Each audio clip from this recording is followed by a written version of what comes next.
11절부터 16절의 말씀을 저와 함께 교독하겠습니다. 구약 성경 369페이지 사사기 6장 1절부터 16절 말씀 중 11절부터 16절의 말씀 저와 함께 교독합니다. 11절입니다. 여호와의 사자가 아비에셀 사람 요아스에게 속한 오브라에 이르러 상수리 나무 아래에 앉으니라. 마침 요아스의 아들 기드온이 미디안 사람에게 알리지 아니하려 하여 밀을 포도주 틀에서 타작하더니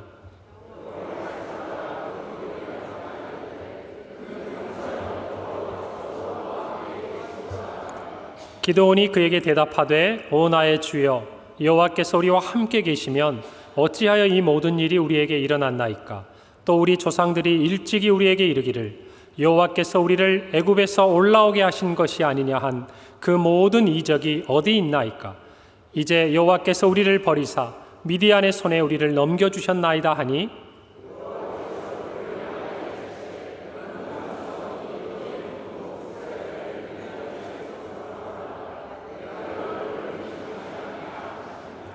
그러나 기드온이 그에게 대답하되 오 주여 내가 무엇으로 이스라엘을 구원하리이까. 보소서 나의 집은 므낫세 중에 극히 약하고 나는 내 아버지 집에서 가장 작은 자니이다 하니 함께 읽습니다. 여호와께서 그에게 이르시되 내가 반드시 너와 함께 하리니 내가 미디안 사람 치기를 한 사람을 치듯 하리라 하시니라. 아멘. 할렐루야. 한 주간 평안하셨습니까? 네. 아침 저녁으로 이제 좀 날씨가 서늘하죠. 예전에는 더워가지고 잠자는 게 좀 불편하셨는데 요즘엔 저부터서도 잠자리에서 이렇게 이불을 이제 찾게 되는 계절이 된 것 같아요. 참 언제 지나가나 싶은데 비도 많이 왔었고 그런데 이제 여름이 지나가고 가을이 우리 곁에 가까이 온 것을 느낍니다. 우리의 영혼의 계절도 마찬가지인 것 같아요. 우리가 지난 여름을 지나면서 또 코로나로 인해서 뭔가 좀 나른하고 뭔가 우리가 힘을 내어서 하나님 앞에 열심을 내기가 쉽지 않았던 시간들이라고 한다면 이제 우리의 영혼의 계절도 우리가 가을을 맞이하는 이때에 맞추어서 하나님 앞에서 조금 더 열심을 내고 조금 더 새로운 결단을 하고 조금 더 믿음 안에 걸음을 나아가는 저와 여러분의 이 시기가 되기를 바랍니다. 우리 평강교회 모든 성도들이 그와 같은 마음에 새롭게 되는 무장을 하는 시간이 되기를 바라는 것입니다. 네. 오늘 이 말씀을 제가 대할 때마다 늘 생각나는 시간이 있어요. 제가 대학교 신입생 시절에 오래전 얘기입니다. 언제일까 여러분 머릿속으로 계산하고 계시지는 않죠.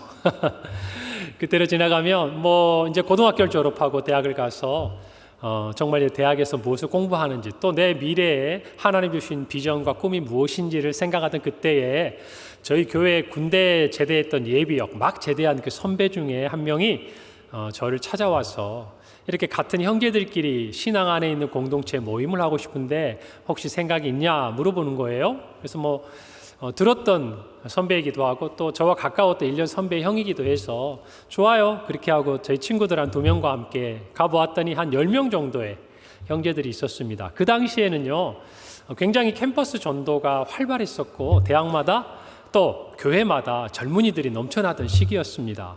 제가 다니던 교회도 10명이었던 대학부가 제가 그때만 해도 한 330명에서 50명을 왔다 갔다 하는 대학생들만 그렇게 부흥을 했으니까 여러분 그때 참 행복할 때 아닙니까? 신앙생활 할 맛도 나고 어디 가도 믿음 안에 있는 형제들도 있고 그러니 학교 축제를 해도 기독교 동아리 모여가지고 함께 뭔가를 해도 참 폼나고 세상 앞에 예수 믿으라고 외치기도 힘이 나고 혼자가 아니니까 그럴 때였어요. 그런데 이제 그 선배와 같이 모임을 하는데 저희들이 주로 화요일 저녁이었어요. 각 집을 이렇게 돌아다니 하루씩을 잤어요. 자면서 그때 생각해 보면 하나님의 말씀을 가지고 우리가 서로 나누고 묵상하기도 하고 소그룹으로 그리고 가장 많이 했던 얘기들이 우리의 비전에 대해서 꿈에 대해서 우리는 하나님 앞에 어떤 인생을 살아갈 것인가에 대한 이야기들을 많이 했었습니다. 날을 새면서요.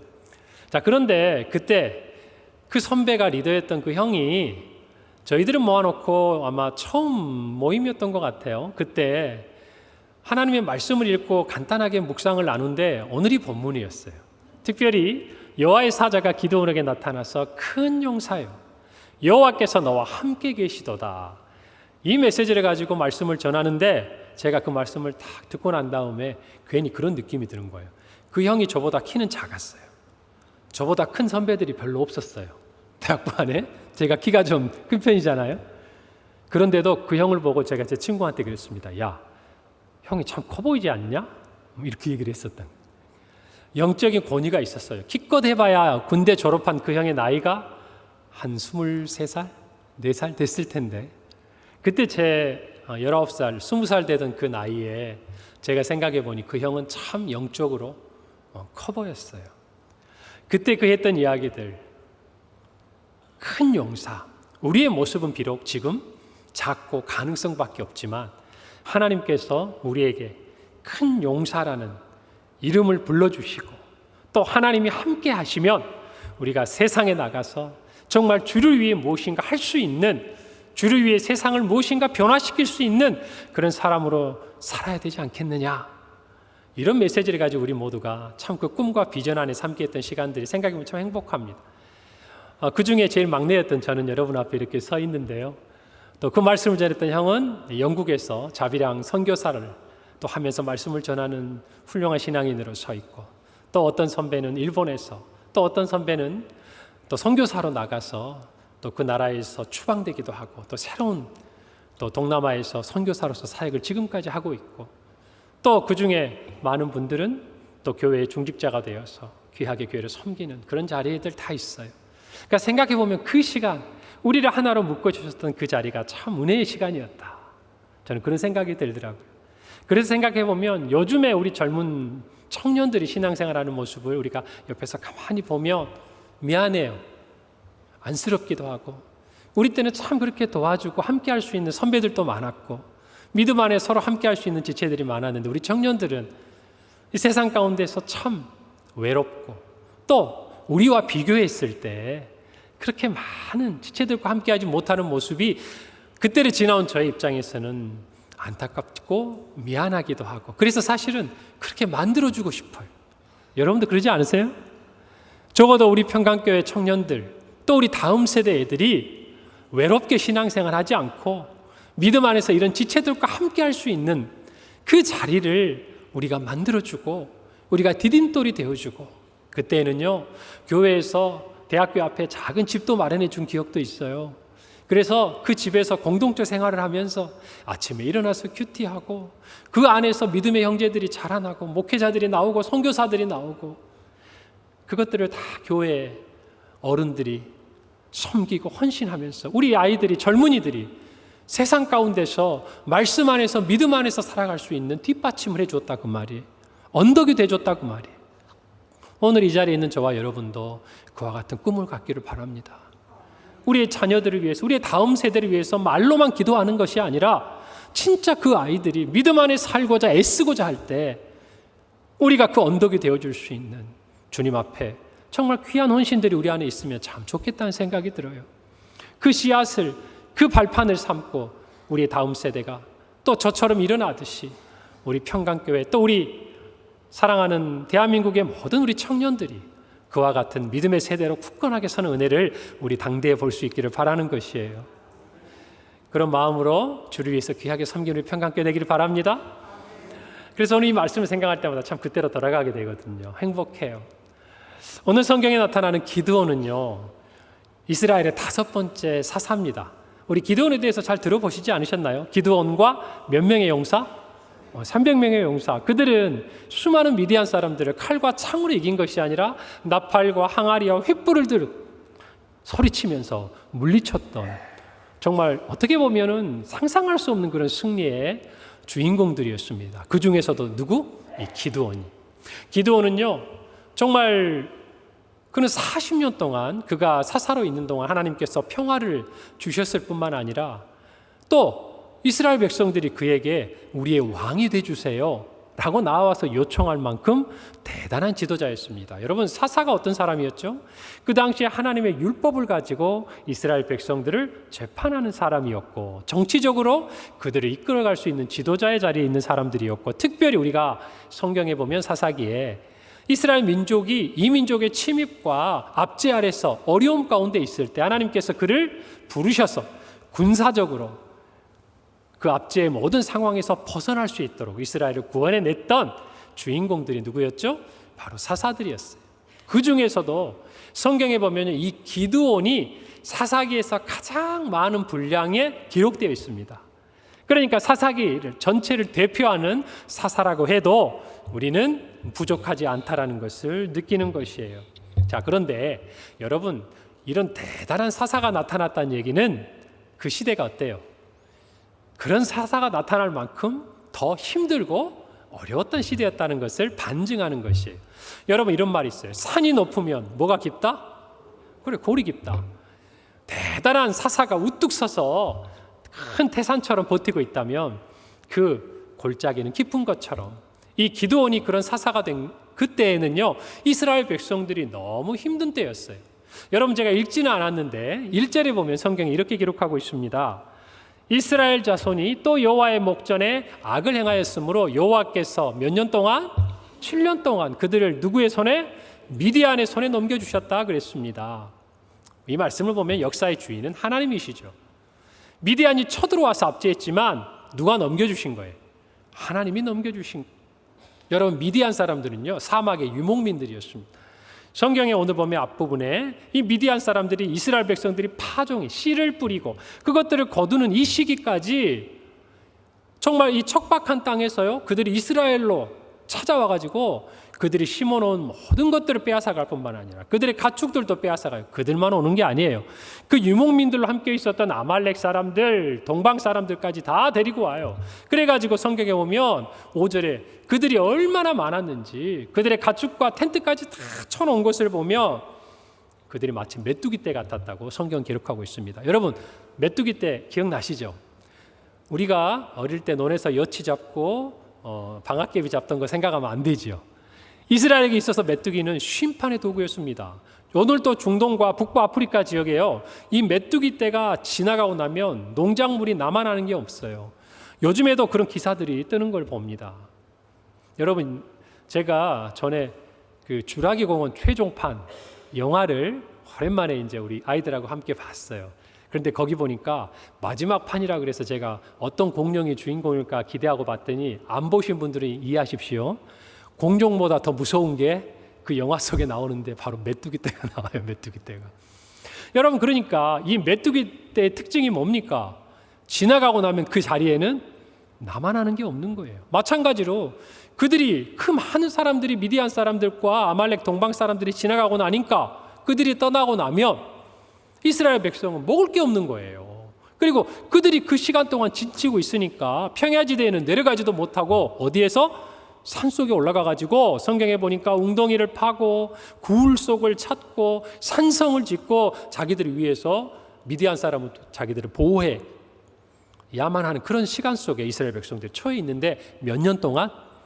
7년 동안. 여러분, 요셉이 구약 성경에 보면 7년간의 풍년이 있었지만 7년간의 흉년을 지나가는 것이 얼마나 힘들고 어려운 일인 거 우리 다 봤잖아요.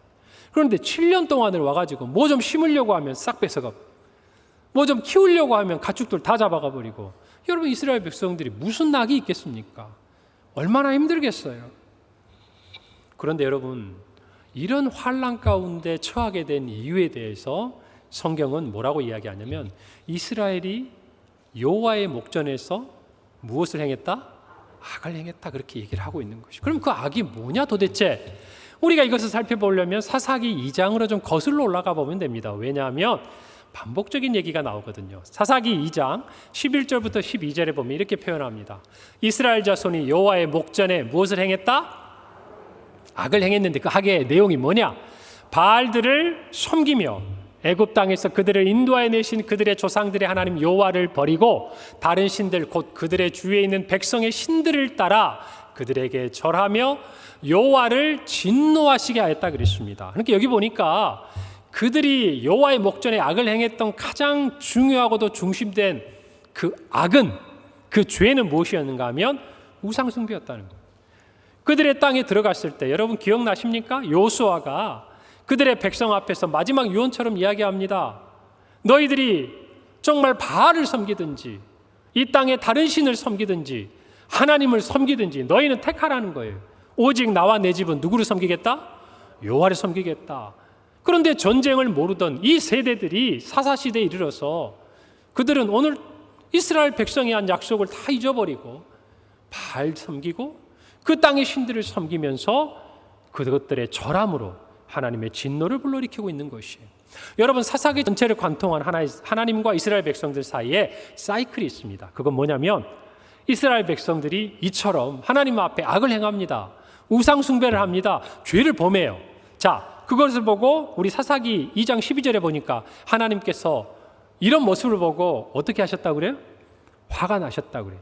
진노했다 그랬어요. 화가 나신 거예요. 자, 화가 나시니까 이제 하나님께서 이스라엘 백성을 벌하시는 거예요.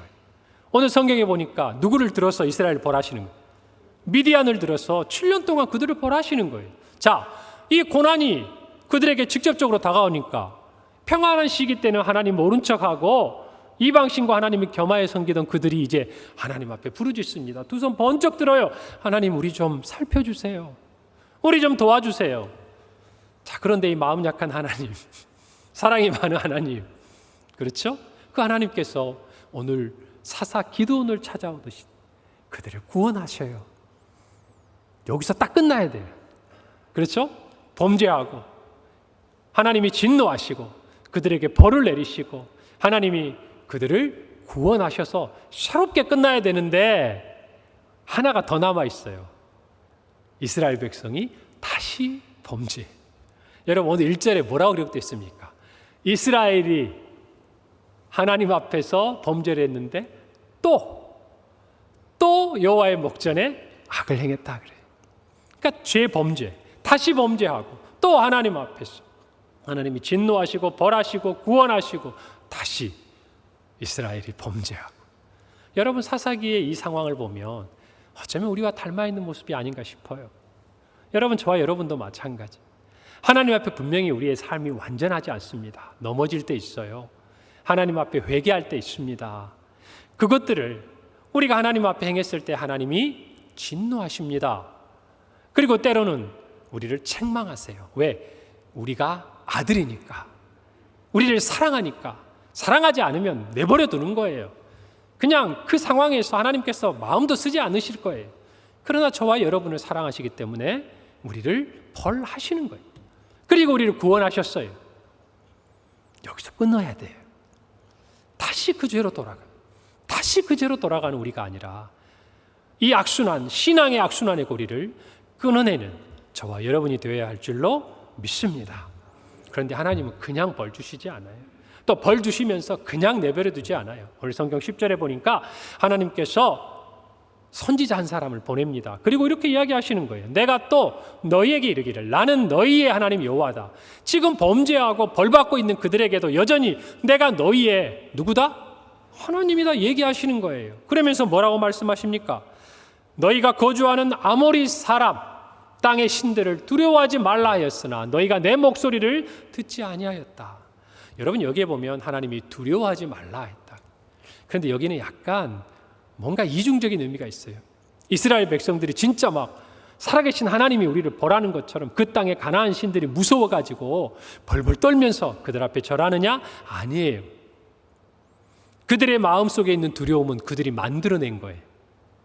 그들 스스로가 그 가나안 땅이 주는 쾌락과 유익과 풍요로움과 마치 우리가 이 땅을 살면서 세상에 육체의 정욕과 또 안목의 정욕과 이생의 자랑을 우리가 참 떨쳐버리기 어려운 것처럼 그들 스스로가 그것들을 포기할 수 없으니까 그들의 마음속에 그것들을 잃어버릴 것 같은 두려움을 누가 만들어내는 거예요?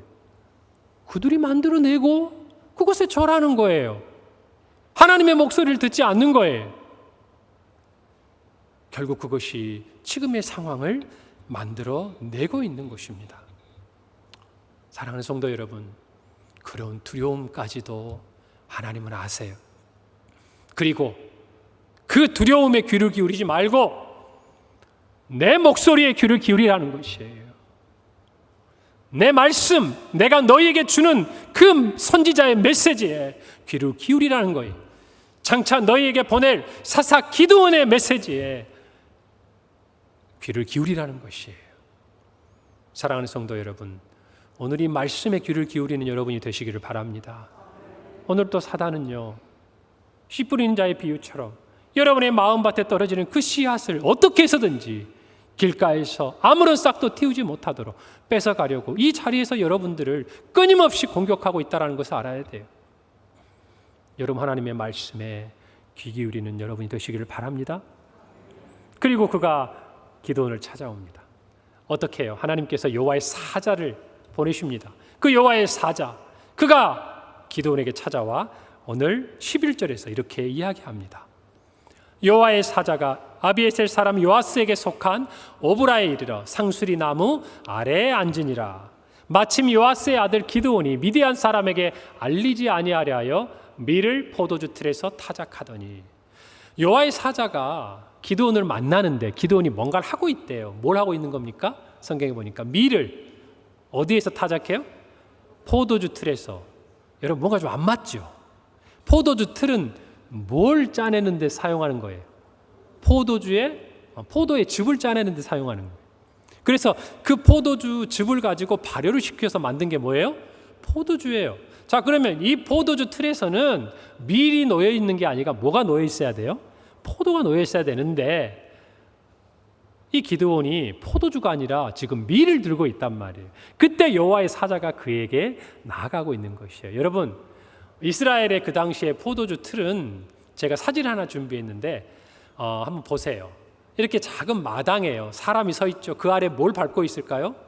포도주. 여러분, 요즘에도 유럽에 프랑스라든지 이런 지역에 보면 그 포도를 수확하는 계절에 축제를 하지 않습니까? 요즘 뭐 우리나라도 지역 축제 많이 하잖아요. 예전에 해외 외신 같은 거, 토픽 같은 거 보면 막 토마토, 포도 이런 게 축제할 때 보면 막 사람이 그 안에 가가지고 막 다 밟잖아요. 맨발로 막 들어가가지고. 그러면 거기서 막 포도 즙이 흘러나오면 그걸 가지고 오크통 안에 막 참나무통 안에 넣어가지고 발효시키고 포도주를 만들고 하잖아요. 그런 것처럼 사람이 저 안에 가서 이렇게 밟아요. 그러면 저 위에 있는 포도주를 담는 이 돌로 쌓은 곳하고 이 아래쪽에 있는 작은 공간, 즙이 흘러 모이는 곳, 이 중간에 관로를 하나 이렇게 돌로 만들어서 흘러가게 돼 있어요. 그래서 그것을 가지고 발효시켜 포도주를 만드는 거거든요. 그러니까 저거는 그렇게 큰 규모가 아니라 마당에 저렇게 있는 거예요, 집안에. 자, 그러나 타작은 그렇게 하지 않아요. 밀을 타작할 때는 제가 다른 사진 하나 준비했는데 보세요. 넓게 펼쳐진 평지, 그것도 높은 지역에 바람이 잘 부는 곳. 왜요? 이렇게 까부를 때, 밀을 까부를 때 겨 같은 것이 날아갈 수 있도록. 그리고 여기 보니까 막 가축도, 그렇죠? 돌아다니면서 밟고, 또 사람들도 막대기 같은 걸 때리면서 나다를 떨어뜨려요. 위에 걸 싹 걷어내고 거기 있는 알곡들을 모으는 거예요. 그렇기 때문에 여러분, 먼지가 이렇게 일어나고 타작하는 것이 사람들 눈에 다 보이는 거예요. 자, 그런데 저렇게 타작을 하면 누가 볼까요? 그렇죠. 미디안 사람들이 보니까. 여러분, 여기에 보면 알리지 않고자 했다고 했지만 이 표현이 더 맞아요. 들키지 않으려고. 그런 게 들키지 않으려고. 자기들이 먹을 수 있는 밀이라도 보존하려고 여러분, 포도주 틀 안에서 웅크리고 그 밀을 타작하는 그 자리에 누가 온 거예요? 여호와의 사자가 오신 거예요. 근데 와가지고 뭐라고 합니까? 기드온아, 일어나라. 너 여기서 뭐하냐? 이게 아니에요. 큰 용사여, 하나님께서 너와 함께 계시도다. 여러분, 이게 맞습니까? 큰 용사의 모습이에요? 아니에요. 그런데 여호와의 사자는 그곳에 와가지고 우리도 이해하지 못하지만 당사자인 누구도 이해하지 못할 이야기를 해요? 기드온의 입장에서도 내가 이걸 이해할 수 없는 이야기를 하는 거예요. 나보고 와가지고 느닷없이 어느 날 큰 용사여, 여호와께서 너와 함께 계신다. 여호와께서 너와 함께 계신다는 이 말은요, 그 당시 이스라엘 백성에게는 하나님께서 하나님의 사사들이나 하나님의 사람들을 부르실 때 사용했던 칭호였어요. 하나님이 너와 함께 하신다. 여러분, 이 말씀을 들은 기드온, 그는 이 말씀을 받을 준비가 되어 있지 않은 것 같은 상황이었지만 하나님은 그를 큰 용사라고 부르고 계신다는 것이에요.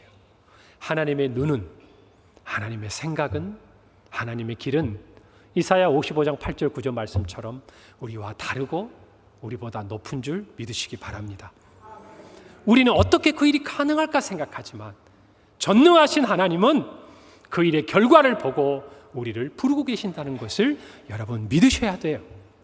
그래서 오늘의 이 큰 용사여 라고 부르시는 이 하나님의 말씀은 기드온을 통해서 그대로 성취가 되는 것입니다. 기드온이 어디에서 어떤 모습으로 있든지 하나님은 하나님의 일을 이루십니다. 아멘. 그 고백이, 그 주인공이 저와 여러분이 되기를 바라는 것이에요. 우리를 찾아오셔서 내가 너와 함께 있다라고 하신 하나님, 그분은요 약한 우리를 강하게 하시는 분이. 어떤 우리를? 약한 우리를 어떻게 하시는 분? 강하게 하시는 분. 초라한 우리를 정말 하나님 나라의 영웅으로 만드는 분이에요. 작고 연약한 우리를 강하고 위대한 사사로 변화시키는 분이에요. 그것을 위해서 그분이 찾아오시는 분이에요. 사랑하는 성도 여러분, 스코틀랜드가 나온 위대한 영성가인 오스왈드 챔버스가 하나님의 이와 같은 부르심, 소명에 대해서 이런 이야기를 합니다. 소명을 깨닫는다는 것은 갑작스러운 천둥소리와 같이 올 수도 있고 또 서서히 떠오르는 태양과 같이 올 수도 있다. 그러나 어떤 방식이든지 간에 그것은 초자연적으로 오는 것이기 때문에 말로 표현할 수 없는 신비한 특성을 가진다는 거예요. 하나님께서 우리를 부르실 때요, 여기 있는 기드온처럼 막 사도 바울처럼 분명한 목소리로 내가 너를 세웠다, 이방인의 사도로 세웠고 내가 너를 이스라엘의 사사로 부른다라고 이야기하신 게 아니라 어떤 경우에는요 서서히 떠오르는 태양처럼 우리가 하나님과 교제하는 가운데 또 우리가 살고 발딛고 있는 그 삶의 자리에서 하나님이 이것을 위해 나를 부르셨구나, 그것들을 깨닫게 하시는 소명이 저와 여러분에게 있다라는 거예요. 할렐루야. 제가 어린 시절에 하나님 나를 사용해 주세요, 내가 하나님 위해서 어떤 비전을 갖는지가 내 이 세상에서 가지고 있는 직업과 꿈보다 소중했다고 하나님 앞에 고백하고 우리들이 나아갔던 것처럼 여러분, 저와 여러분의 인생에도 하나님께서 우리를 불러주시는, 하나님께서 내가 너와 함께 한다고 우리 앞에 나타나 말씀해 주시는 이 소명의식이, 이 소명이 분명해야 된다는 사실을 받아들이셔야 돼요. 어떤 분들은 강한 소명을 가지고 내가 선교를 위해서, 내가 교육을 위해서, 내가 다음 세대를 위해서, 내가 가난하고 병들고 어려운 자들을 위해서, 내가 이 나라의 통일을 위해서 하나님 앞에 쓰임받아야겠다라는 소명을 분명하게 깨닫는 분도 있지만 평생을 하나님 앞에 살아가면서 하나님과 동행하면서 하나님께서 이것을 위해 나를 부르셨구나, 나도 모르게 내가 섬기는 이 자리에서 서 있다 보니 이것이 하나님이 나를 부르신 자리였구나, 이것을 깨닫는 사람도 있다라는 것입니다. 여러분의 그 소명 가운데 이 평강교회가 있는 것이에요. 여러분의 그 소명 가운데 우리의 다음 세대가 일어나는 것입니다. 여러분이 이 자리에서 기도하고 섬기는 그 모든 일들 가운데 이 대한민국 방방곳곳에 하나님의 복음이 전파되고 하나님의 교회들이 세워질 뿐만 아니라 세계 곳곳에 저 복음이 들어가기 어려운 20개 선교 중점 국가에, 그리고 16곳의 협력 교회 위에 하나님은 우리를 소명자로 부르신 거예요. 오늘 우리에게 이 소명이 중요합니다. 이것이 없는 사람은 삶의 열정도 없어져요. 이것이 없는 사람은 살아갈 이유도, 또 우리가 무엇을 더 해야 될 목적도 희미해지는 것이에요. 사랑하는 성도 여러분, 그런데 하나님이 우리를 이렇게 부르실 때요, 좀 우리 상태가 좋을 때 오시면 좋잖아요. 뭔가 좀 우리가 그래요, 하나님 위해서 내가 이거 한번 해보겠어요, 뭐 이럴 때 오시면 좋지 않아요? 찌질할 때 오시는 것보다 뭔가 좀 초라할 때, 사람들한테도 보여주기 싫고 하나님한테도 좀 보여주고 싶지 않은 그런 초라한 그때 말고, 그래도 뭔가 하나님이 나한테 큰 용사여, 내가 너와 함께 있다라고 부를 때에 작은 믿음이나마 용기나마 하나님 부르신다면 제가 따라갈게요 라고 조금 가벼운 마음으로 하나님 앞에 이야기할 수 있는 모습이면 좋잖아요. 근데 오늘 기도원을 보세요. 하나님이 알고 주세요. 그 모습 들키고 싶었겠습니까? 하고 많은 그때 그날 다 두고 그 장소 다 놔두고 하필이면 숨어가지고 포도주 틀에서 밀 타작하고 있는데 그때 오셔. 사랑하는 성도 여러분, 하나님께서 우리를 찾아오시는 그때는요, 어쩌면 우리가 가장 약해 있을 때인지 몰라요. 여러분, 성경에 보니까 그렇더라고요. 모세도 보세요. 그가 자기 백성들을 구원하고 싶었어요. 도와주고 싶었어요. 그래서 그 백성들을 때리는 애굽 사람을 자기가 의로운 마음에 때렸는데 그만 죽고 말아서 묻었어요. 그런데 자기 백성들이 자기를 배신한 거예요. 그리고 쫓겨가지고 광야로 갔습니다. 40년 동안 그의 인생은 처절한 패배자였어요. 그런데 하필이면 하나님이 그때 오신다니까요. 그 떨기나무 아래에서 하나님 앞에 또 다른 사람에게, 애굽에서 나와 함께 동문수학했던 사람들에게 정말 보여주기 싫은 내 모습을 하나님이 그때 찾아보시는 거예요. 그리고 그때 내가 너와 함께한다. 애굽에 있는 내 백성을 인도해내라. 소명을 주신다는 거예요. 모세만 그렇습니까? 엘리야 보세요. 850대 1, 그 대단한 싸움을 한 다음에 아방의 아내 이세벨이 너 죽일 거야. 이 말 한마디에 목숨이 정말 소중하다고 그 목숨을 부지하기 위해서 광야로 가서 로뎀나무, 그 가지도 없는, 여러분 그 그늘 하나 없는 거기서 쓰러져 앉아가지고 하나님 앞에 차라리 나 죽여달라고 밑바닥까지 보인 거 아니에요? 신앙 좋다고 생각한 그 엘리야가 그 신앙의 밑바닥을 지금 하나님 앞에 보이는 그 자리에서 하나님이요 소명을 주십니다. 세미한 음성으로 일어나라. 너 가서 아람에 가서 내 말을 전하고 너의 제자 엘리사를 부르고 사명을 주세요. 아니 850대 1 이겼을 때 주시면 좋잖아요. 응? 막 전차보다 앞에 뛰어갈 때 주시면 좋은 거 아니에요? 한 여인이 있었어요. 사람들 만나고 싶지 않았어요. 사람들 눈에 띄고 싶지 않았어요. 그래서 그 뜨거운 정오에 물을 뜨러 물동이를 쥐고 우물가에 갔습니다. 하필이면 그곳에서 누구를 만나요? 예수님만. 예수님이 거기 길목을 딱 지키고 있는 거예요. 사람들 눈피해서 지금 내가 이 물동이 떠오는 이 모습 보여주기 싫어서 내가 이 자리에 있는데 그 자리에 하필이면 예수님이 계시는 거예요. 사랑하는 성도 여러분, 우리가 가장 초라한 순간에 우리도 싫은 그 연약한 모습, 병들고 가난하고 패배한 것 같고 약한 것 같은 그 순간에 하나님을 만나는 것이 은혜입니다. 제가 좀 다르게 얘기해 볼게요.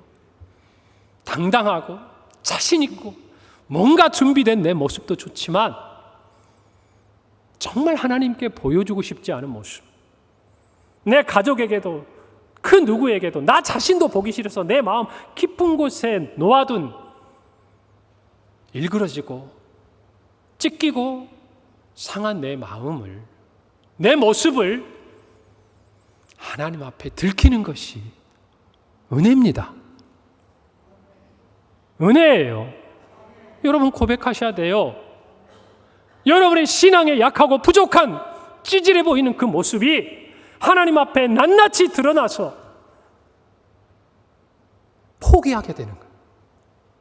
이제 하나님 앞에 뭔가 더 잘 보일 이유도 없고 이제 뭔가 사람들 앞에 나를 더 포장할 이유도 없고 이제 뭔가 그럴싸한 신앙의 모습으로 보여주지 않아도 될 만큼 사람들 앞에서는 지혜롭게, 사람들 앞에서는 하나님이 보호해 주셔야 되겠지만 하나님 앞에서는 그렇게 벌거벗은 것이 은혜예요. 저와 여러분이 이것을 깨달아야 합니다. 저도 마찬가지고 여러분도 마찬가지. 기를 쓰고 믿음의 모습을 보이고 기를 쓰고 우리는 그 상태가 아님에도 불구하고 우리의 믿음은 연약함에도 불구하고 우리는 찢기고 상한 가운데 있음에도 불구하고 하나님 앞에 그런 모습으로 서 있고자 한다면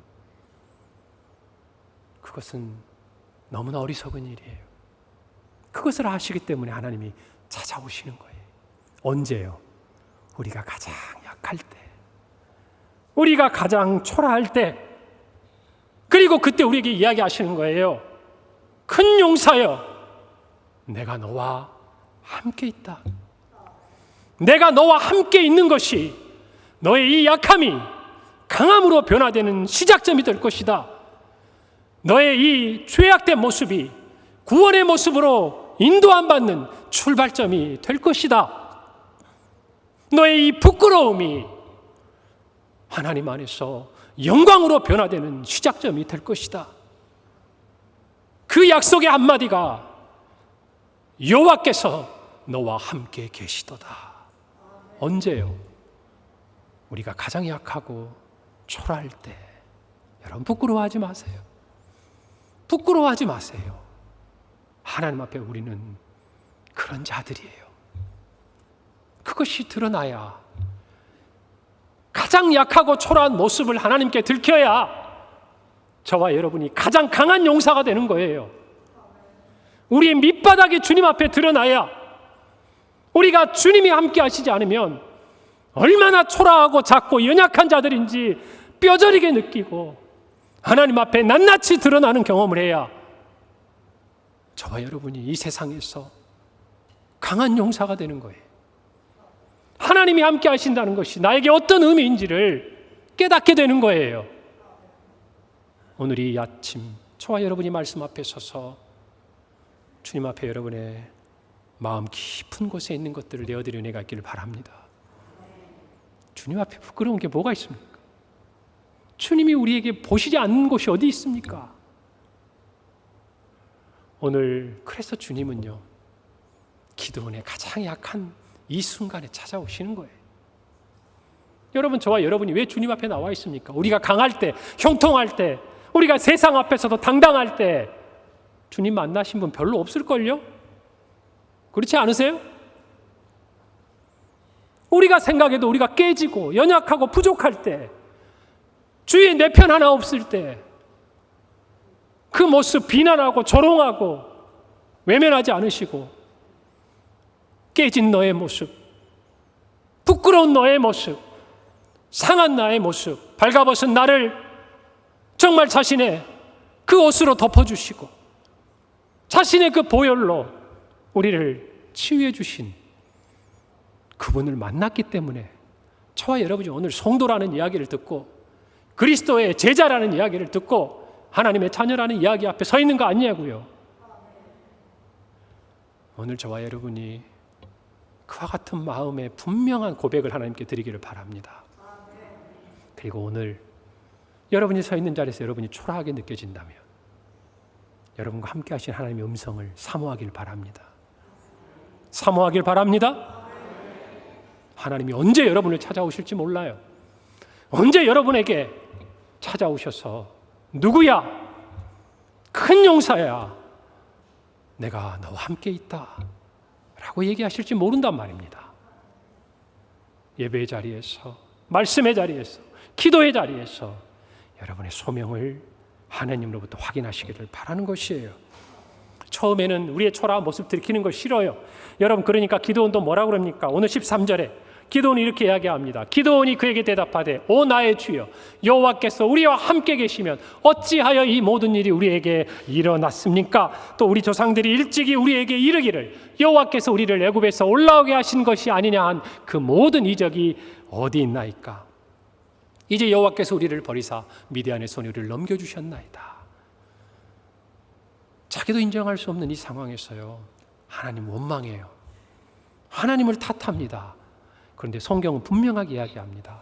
1절에 이스라엘이 또 여호와의 목전에서 악을 행했다. 우리의 초라함이 어디에서 기인한 것인지 우리는 돌아봐야 돼요. 그리고 그 초라함과 그 죄와 그 부끄러움을 씻어주시는 하나님의 부름에 우리는 순종해야 합니다. 사랑하는 성도 여러분, 오늘의 이 말씀을 붙들고 저와 여러분 모두가 우리의 초라함이 우리의 열등감이 되고 우리의 부끄러움이 되는 것이 아니라 주님의 은혜로 변화되는 하나님의 자녀들이 되기를 바라는 것이에요. 하나님께서는 우리에게 찾아오실 때 정말 우리의 작고 깨지고 연약한 모습을 보고 오시는 분이에요.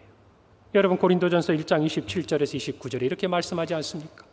그러나 하나님께서 세상에 미련한 것들을 택하사 지혜 있는 자들을 부끄럽게 하려 하시고 세상에 약한 것들을 택하사 강한 것들을 부끄럽게 하려 하시며 하나님께서 세상에 천한 것들과 멸시받는 것들과 없는 것들을 택하사 있는 것들을 패하려 하시나니 이는 아무 육체도 하나님 앞에서 자랑하지 못하게 하려 하심이라. 아멘. 여러분, 인정합시다. 우리가 어떤 모습인지. 우리가 하나님이 함께 하시지 않으면 저 이야기 속에 나타나는 멸시받고 천하고 지혜 없고 가난한 자가 저와 여러분의 모습이에요. 그러나 우리는 주님 안에서 주님이 함께 하심으로 하나님의 자녀요, 성도요, 그리스도의 제자요, 큰 용사가 된 줄 믿으시기 바랍니다. 그래서 주님 앞에 들켜야 돼요. 들켜야 된다니까요. 애쓰지 마세요. 여러분의 연약한 그때 찾아오시는 주님을 만나세요. 주님이 우리에게 찾아오실 때요, 두 번째로 그때는 주님이 오셔서 우리에게 내가 너와 함께 있다라는 우리의 마음의 확신을 주신다는 것은 우리를 향한 하나님의 계획이 시작됐다는 걸 의미해요. 뭐가 시작됐다고요? 하나님의 계획이 모세에게, 여호수아에게, 기드온에게 내가 너와 함께 있다고 하시는 그때는요, 이제 내가 너를 통해서 무엇인가 내 뜻을 이루겠다는 시작이라는 말씀이라는 것입니다. 여러분이 오늘 말씀을 듣고 그래, 하나님이 나와 함께 하셔. 여러분이 오늘 정말 하나님의 말씀 가운데 또는 말씀을 묵상하고 찬양을 하는 중에 그래, 내 인생에 하나님이 함께 하심이 틀림이 없어 라고 고백한다면 거기서 끝나는 게 아니에요. 우리와 함께 하신 하나님은 그 마음의 고백이 우리 안에 있는 순간부터 우리의 삶의 그 자리에서 하나님의 계획을 이루어 가시는 분인 줄 믿으시기 바랍니다. 여러분의 가정에서, 여러분의 일터에서, 여러분의 사역에서, 때로는 여러분의 연약한 육체 가운데 우리 장로님 기도하신 것처럼 우리 교회 수많은 환우들 가운데 힘들고 어렵고 너무나 외롭고 낙심하고 좌절한 그 순간에 하나님이 찾아오셔서 도무지 내가 이해할 수 없는 위로를 하시며 내가 너와 함께 있다라는 마음을 주시는 것은 그 순간 우리를 향한 치유가, 그 순간 우리를 향한 하나님의 뜻이, 그 순간 우리를 향한 하나님의 계획이 시작되고 있다는 의미라는 것을 믿으시기 바랍니다. 그래서 이 말씀이 우리에겐 중요한 거예요. 여호와께서 너와 함께 계시도다. 이것이 우리의 능력인 줄 믿습니다. 이것이 우리의 치유인 줄 믿습니다. 이것이 우리가 이 세상을 이기는 하나님의 역사인 줄 믿습니다. 그것이 저와 여러분에게 우리 마음속에 새겨져야 돼요. 여러분, 그래서 하나님이 우리의 초라한 그 순간에 찾아오셨어. 내가 너와 함께 있다. 그럴 때 하나님, 이게 뭡니까? 하나님이 함께 하시는데 나는 이게 뭐예요? 내 몸은 이게 뭐고, 우리 가정은 이게 뭐고, 우리 자녀들은 이게 뭐고, 내 직장과 일터는 이게 뭐고, 이 나라와 이 민족과 우리 교회는 이게 왜 이렇습니까? 라고 하나님께 물을 게 아니라, 원망할 게 아니라 여러분 이렇게 물어야 돼요. 하나님, 난 할 수 없습니다. 이 말하기 전에 하나님, 도대체 나를 통해 무엇을 하고 싶으신 겁니까? 할렐루야. 하나님, 도대체 무슨 일을 나를 통해서 하시려고 내 마음속에 지금 하나님이 함께 있다고 자꾸 나를 도전하시나요? 자꾸 나에게 그렇게 얘기하십니까?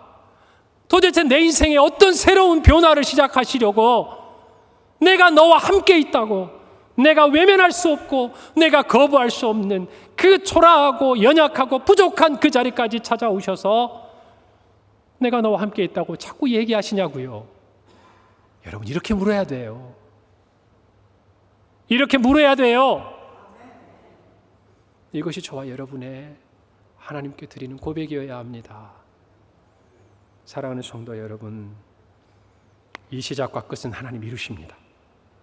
분명히 큰 용사로서 하나님이 함께 하심으로 기드온을 바꾸고 가셨어요. 그런 것처럼 그것을 믿는다면 저와 여러분에게 필요한 건 순종이에요. 다른 핑계 대지 마세요.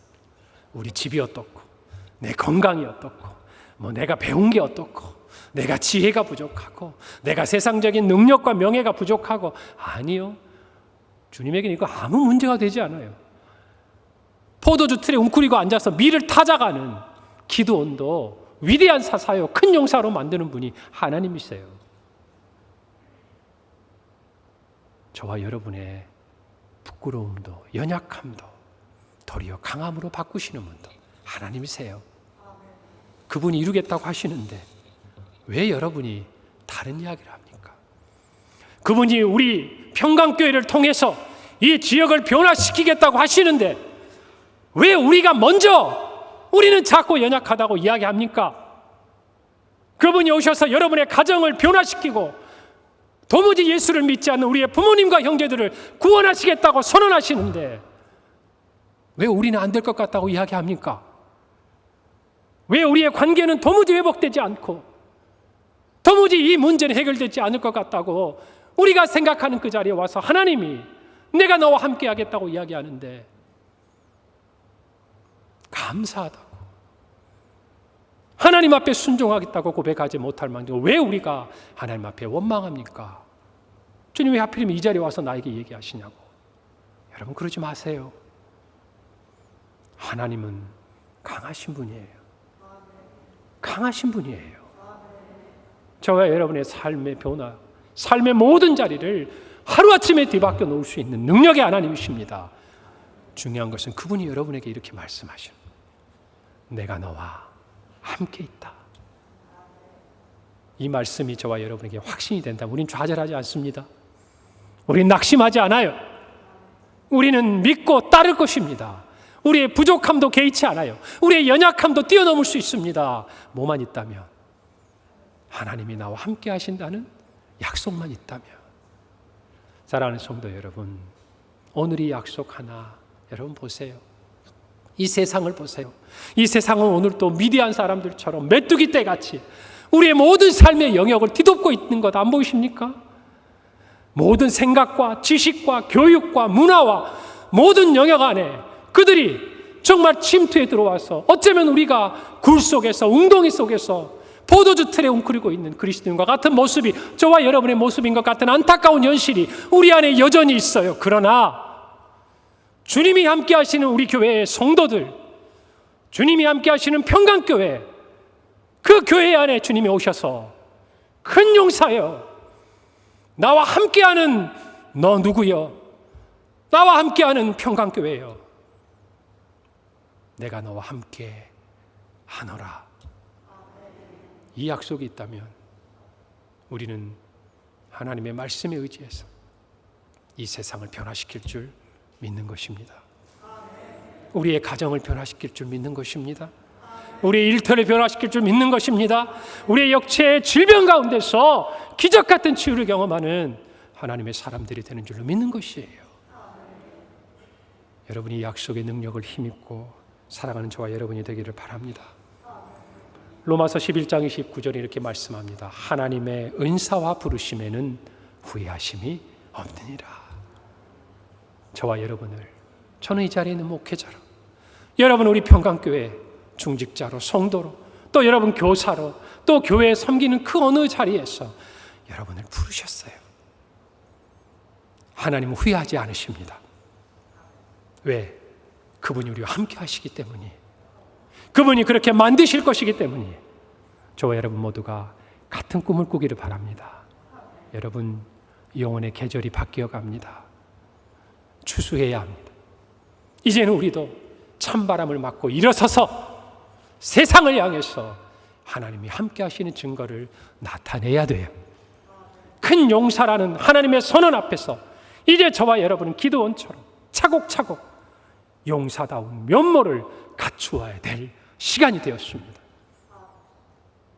사랑하는 성도 여러분, 우리 가을에 그와 같은 하나님의 역사를 이루어내는 주인공들이 되길 바랍니다. 우리 평강교회가 되기를 바랍니다. 하나님 은혜를 주시리라 믿습니다. 함께 기도하겠습니다. 하나님 아버지 은혜를 감사합니다. 오늘도 귀한 말씀 안에서 힘을 얻습니다. 아버지 하나님, 정말 메뚜기처럼 미디안 족속처럼 우리의 신앙에 우리가 뿌려놓은 그 씨앗들을 싹 거두어 가버리는 그와 같은 이 세상의 문화와 강력한 힘 앞에 낙심하지 아니하고 작아지지 아니하고 하나님이 함께 하심을 믿고 이 세상을 변화시켜 나가는 우리 평강교회 모든 성도들의 건강과 가정과 일터와 또 우리 교회와 우리의 사역의 자리가 되게 하여 주시고 우리로 말미암아 한국교회와 이 나라 이 민족 가운데 하나님의 놀라운 뜻이 이루어지도록 역사하여 주옵소서. 큰 용사, 강한 용사 평강교회 모든 성도들 되게 하여 주실 줄 믿고 예수님의 이름으로 기도하옵나이다. 아멘.